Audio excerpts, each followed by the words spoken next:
ঠিক আছে, তাহলে তো ঢাকায় আসা ঠিক হইব না। আচ্ছা, আমি কাভারে যাইতেছি। আমি আমরাও ব্যাগটা গুছাইতেছিলাম। আরে ওইটা কোনো সমস্যা না, আমি কোনো হালারে ভয় পাই।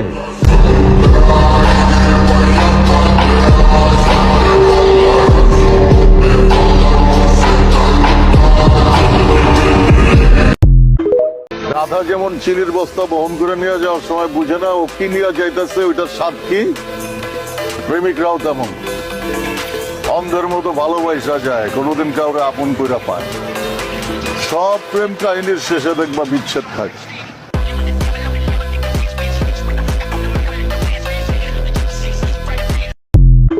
মরা কি অত সহজ রে?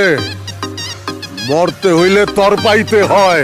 শৈলমা সেল্লা ইল খুশি চর উষ্টা থাপ্পড় সব পাবে।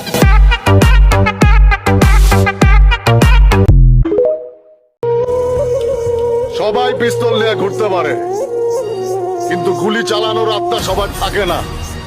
আমারও পিস্তল আছে, আমি নিয়ে ঘুরি না, কারণ ওই জিনিস আমার কাছে থাকলে কেউই নিস্তার পাইব না। যে বোলার ছোটবেলায় গুলতি দিয়া মাথা ফাটানোর রেকর্ড আছে, তার পিস্তল লাগে না। যা।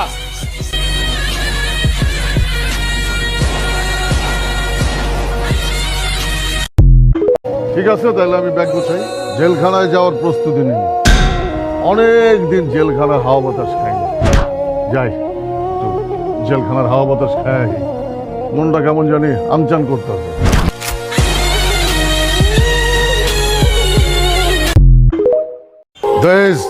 আমার গায়ে যদি একটা ফুলের টোকাও লাগে, তখন সবাই রে এই নোয়াখালীতে বিন্দায়, তারপরে আমি কাশিমপুর যাবো।